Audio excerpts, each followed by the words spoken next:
ఇప్పుడు మనము యోగాసనాలు చేస్తాము. అయితే ఈ యోగా కార్యక్రమము మొదలు పెట్టక ముందే ప్రొద్దున సుమారు 4 గంటలకు లేవాలి. లేచిన తర్వాత 1.5 లీటర్స్ గోరువెచ్చని నీళ్లు తాగి మల విసర్జన అయిన తర్వాత ఎంటీ స్టమక్తోని ఈ యోగా చేయాల్సిన అవసరం ఉంటుంది. అయితే ఇప్పుడు రెండవ అంశం, మన యోగాలో రెండవ అంశమైన యోగాసనములు చేస్తాము. ఇప్పుడు ఎక్సర్సైజ్కి ఈ యోగాసనాలకి తేడా ఏమిటంటే, ఈ ఎక్సర్సైజులు ప్రతి క్షణము బాడీని కదిలిస్తూ ఉంటాము. ఆ తర్వాత పూర్తి ఎక్సర్సైజ్ అయిన తర్వాత విశ్రాంతి తీసుకుంటాము.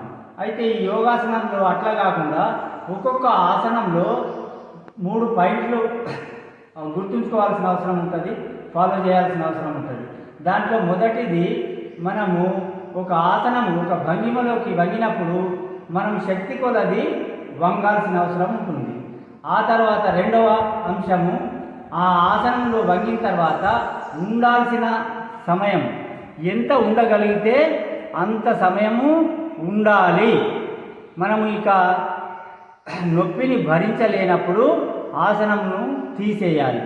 మూడవ అంశము, ఈ ఆసనం తీసేసిన తర్వాత విశ్రాంతిలో ఉండాలి. మనము కళ్ళు మూసుకొని ఈ శరీర భాగాలు అంటే ఎక్కడెక్కడ నొప్పులు ఉన్నాయో మనసును ఆ నొప్పుల మీద దృష్టి కేంద్రీకరించి అట్లాగే శ్వాసలు హృదయ స్పందనను గమనిస్తూ పూర్తి విశ్రాంతి తీసుకోవాలి. ఆ తర్వాతనే నెక్స్ట్ ఆసనంలోకి వెళ్ళాలి. ఇప్పుడు నేను ఆసనాలు చేసి చూపిస్తాను. చేస్తాము. ఈ 2 చేతుల వేళ్ళు కలిపి తల కింద ఉంచి, ఈ 2 పాదాలు కలిపి ఉంచి మోకాళ్ళు వంచకుండా భూమి నుంచి 1 ఫీట్ వరకు పాదాలను పైకి లేపి ఇలా ఉంచుతాం. కళ్ళు మూసుకొనే ఉండాలి.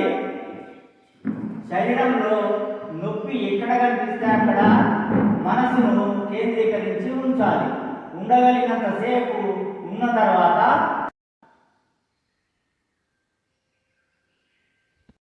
మనము నౌకాసనము చేస్తాము. ఈ నౌకాసనంలో 2 పాదాలు ఇలా పైకి లేపి ఉంచుతాము.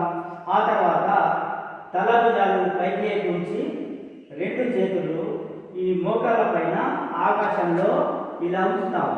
కళ్ళు మూసుకొని ఇలా ఉండగలిగినంతసేపు ఉండాలి. నొప్పులను గమనిస్తూ ఉండలేని పరిస్థితిలో శవాసనంలో విశ్రాంతి. ఇప్పుడు మనము భూ నమ ఆసనం చేస్తాము.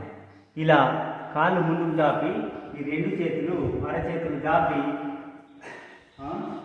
లెఫ్ట్ సైడు తల భుజాలు తిప్పుతూ ఈ అరచేతులను వెనుక సైడు నేల మీద ఉంచాలి. ఇలా వీలైనంత నడుములో ట్విస్టింగ్ చేసి ఈ తలను వీలైనంత నేల దగ్గరికి తీసుకురావాలి.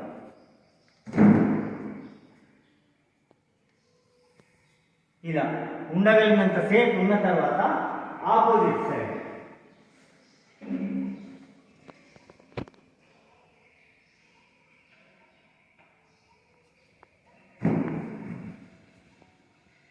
entire twisting, this is the best.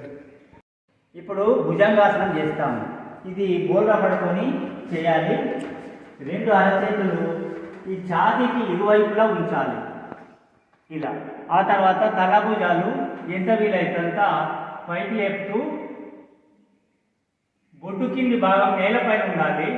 నాభి భాగము పైకి వీలైనంత తీసుకురావాలి.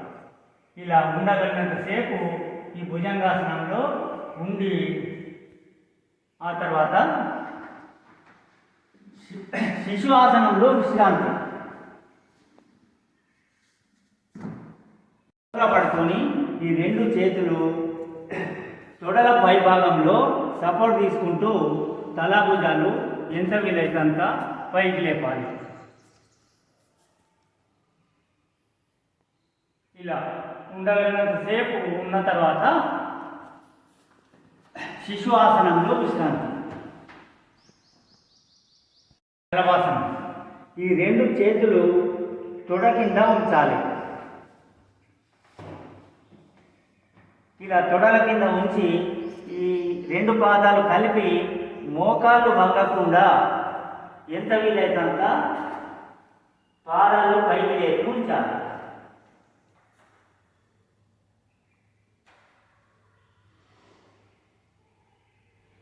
ఉండగలిగినంతసేపు ఉన్న తర్వాత శిశువాసనంలో విశ్రాంతి.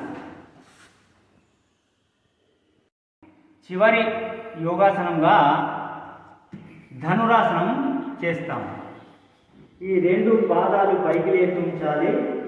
రెండు చేతులతోని మడల దగ్గర గట్టిగా పట్టుకొని ఈ రెండు పాదాలు వెనక్కి తంటూ తల భుజాలు పైకి లేపుతాం. నడుములో ఎంత వీలైతే అంత బెండ్ చేయాలి. ఇలా ఉండగలిగినంతసేపు ఆసనంలో ఉంటూ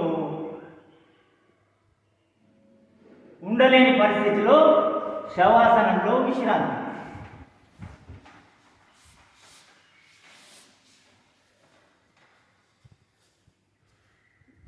దీంతో బేసిక్స్ అయిపోయినట్టునా?